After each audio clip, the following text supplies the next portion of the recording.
ఎన్నికల ముందు కూటమి ప్రభుత్వం ఇచ్చిన హామీలకు అనుగుణంగా తమకు ఉద్యోగ భద్రత కల్పించాలని వాలంటీర్లు ఆందోళన బాటపట్టారు. అలాగే బకాయి ఉన్న జీతాలను తక్షణమే చెల్లించి తమకు ఆదుకోవాలంటూ కర్నూలులోని రాజ్ విహార్ సెంటర్ నుంచి కలెక్టరేట్ వరకు ర్యాలీ నిర్వహించారు.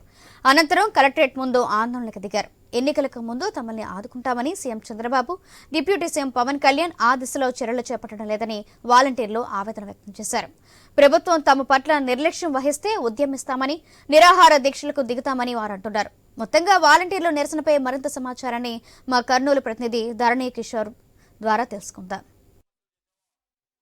ప్రభుత్వం ఎన్నికల్లో ఇచ్చిన హామీలకు కట్టుబడి తమ ఉద్యోగాలకు భద్రత కల్పించాలని, అలాగే పెండింగ్లో ఉన్నటువంటి తమ జీతాలు చెల్లించాలంటూ వాలంటీర్లు నిరసన బాటపట్టారు. కర్నూలు కలెక్టరేట్ వద్ద తమ పిల్లలతో పాటు ఈ యొక్క వాలంటీర్లు నిరసన కార్యక్రమం చేస్తున్న పరిస్థితి ఉంది. వారిని అడిగి తెలుసుకునే ప్రయత్నం చేద్దాం.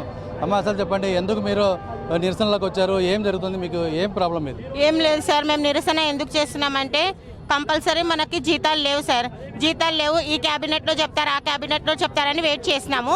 మొన్న అయితే మీరు పుట్టలేదు అని అంటున్నారు. పుట్టక ముందు ఉగాది రోజు మనకు చంద్రబాబు నాయుడు పుట్టనక ముందే ఎందుకు పేరు పెట్టినారు సార్ 10,000 ఇస్తానని? అప్పుడు ఎట్లా నుంచి పుట్టినాం మేము? జగనన్న పుట్టించినాడా మనకి? మనం ఏ గవర్నమెంట్కి పని చేయలేదు సార్, అత్యుతంగా పని చేసినాము. గవర్నమెంట్లో మేము పని చేసినాం అంతే, మేము వారధులము. కానీ మేము ఏ వైఎస్ఆర్ పార్టీకి లొంగలేదు, ఏ చంద్రబాబుకి లొంగలేదు. మేము ప్రతి వర్క్ వాలంటీర్గా పనిచేసినాము. మన జీతాలు మనకి ఇవ్వాలి సార్, మన పెండింగ్ జీతాలు ఇవ్వాలి, మనకు కొనసాగించాలి. ఇదే కాదు, మనం నెక్స్ట్ ధర్నాలు కూడా చేస్తాము. మన కడుపు కాలుతుంది సార్, మనం చిన్న పిల్లలను తీసుకొని రోడ్డు పాలైనాము. ఆ 5,000 మనకు ఎంత పని చేస్తున్నాయో మనకు తెలుసు సార్. డిప్యూటీ సీఎం కూర్చొని ఏసీలో చెప్పడం కాదు, రోడ్డు దిగండి సార్. ఈసారి ఇక్కడ వచ్చినాము, నెక్స్ట్ ప్రజలలో తీసుకోబోతాం మీడియాని.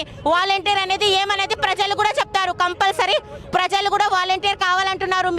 మీరు ఎమ్మెల్యే కానీ ఎంపీలు కానీ కింద దిగండి. వాలంటీర్ వద్దనేప్పుడు ఓటు వేయించుకోకండి. మీరు మన ఓట్లు మీరు వేయించుకున్నారు సార్, 10,000 ఇస్తానని వేయించుకున్నారు. మా ఓటు ప్రకారం మేము హక్కు అడుగుతున్నాము. ఈసారి ఇవ్వకుంటే నెక్స్ట్ సారి కూడా ఎలక్షన్స్ వస్తాయి సార్. మనమేమో 2,060 మంది వాలంటీర్స్, మనమేమో 2,60,000 మంది వాలంటీర్స్ ఏమో ఆ రోజు కూడా చూపిస్తాము.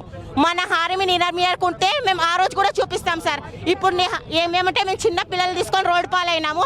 నెక్స్ట్ సార్ కూటమి ప్రభుత్వం మనకు ఏమన్నా చేస్తే మనం ఊరుకోవడం చూడం సార్. కంపల్సరీ ధర్నా. అసలు చెప్పండి, మీరు చెప్పండి, అసలు ఏంటి మీ డిమాండ్స్ ఏంటి? పూర్తిగా కూటమి ప్రభుత్వం ఏం చెప్తోంది, మీరేం భావిస్తున్నారు? ఎన్నికలకు ముందు చంద్రబాబు నాయుడు గారు, నాకు 45 ఏళ్ళ రాజకీయ అనుభవం ఉంది, రాష్ట్రం మొత్తం అతలాకుతలం అవుతూ ఉంది, మన ప్రభుత్వం అధికారంలోకి వస్తే మేలు జరుగుతుంది, దాంతోపాటు రాష్ట్ర వ్యాప్తంగా 2,60,000 మంది ఆందోళన చెందుతూ ఉన్నారు, కూటమి ప్రభుత్వం వస్తే తీసేస్తారేమని భయపడుతూ ఉన్నారు.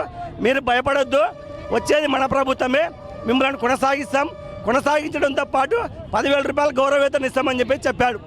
ఈరోజు చూస్తుంటే అసెంబ్లీ సమావేశాల్లో, మంత్రివర్గ సమావేశాల్లో వాలంటీర్ల వ్యవస్థ గురించి మాట్లాడకపోగా, అసెంబ్లీ సమావేశాల్లో సాంఘిక సంక్షేమ శాఖ మంత్రి వీళ్ళకి సంబంధించిన జీవో లేవని చెప్పేసి చెప్తా ఉన్నారు. అయితే మేము ఒకటే ప్రశ్నిస్తూ ఉన్నాం, మీ ప్రభుత్వం వచ్చిన తర్వాత విజయవాడలో వరదలు వస్తే జీవోలు లేనప్పుడు వరదల సహాయక చర్యలు వాలంటీర్లను ఏ విధంగా ఉపయోగించారని చెప్పేసి మేము ప్రశ్నిస్తూ ఉన్నాం. జీవోలు లేనప్పుడు 45 ఏళ్ళ అనుభవం ఉన్నటువంటి చంద్రబాబు నాయుడుకి జీవోలు తెలవా? లేదంటే జీవోలు లేనప్పుడు 10,000 జీతం ఇస్తామని చెప్పేసి ఏ విధంగా ఒప్పుకున్నాడు? అంటే ఎన్నికలకు ముందు మాత్రం వాలంటీర్లు అవసరం వచ్చారు, అధికారం చేపట్టిన తర్వాత వాలంటీర్లు అవసరం లేదా అని చెప్పేసి మేము ప్రశ్నిస్తూ ఉన్నాం. కాబట్టి చంద్రబాబు నాయుడు గారు స్పష్టమైనటువంటి హామీ ఇవ్వాలి. మంత్రుల చేతను లేకపోతే ఎమ్మెల్యేల చేతను మాట్లాడించేది కాదు, రాష్ట్ర వ్యాప్తంగా 2,60,000 మందికి న్యాయం చేసే విధంగా ప్రకటన చేయాలి.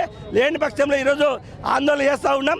భవిష్యత్తులో నిరాహార దీక్షలకైనా, ఆమరణ నిరాహార దీక్షలకైనా, లేకపోతే ఎమ్మెల్యే ఇళ్ళని ముట్టడించడానికైనా వాలంటీర్లుగా వెనకాడబోమని చెప్పేసి తెలియజేస్తూ ఉన్నాం. ఇది మొత్తంగా చెప్తున్నది. సుమారు 2,60,000 మంది వాలంటీర్లు రోడ్డున పడ్డారు. ఇక ప్రభుత్వం ఎన్నికల ముందు ఇచ్చినటువంటి హామీలు నిలబెట్టుకోవాలి, చంద్రబాబు నాయుడు దీని మీద స్పందించాలని చెప్పి వారు కోరుతున్నారు. కెమెరా పర్సన్ రఫీతో ధరణి కిషోర్, ఐ న్యూస్, కర్నూలు నుంచి.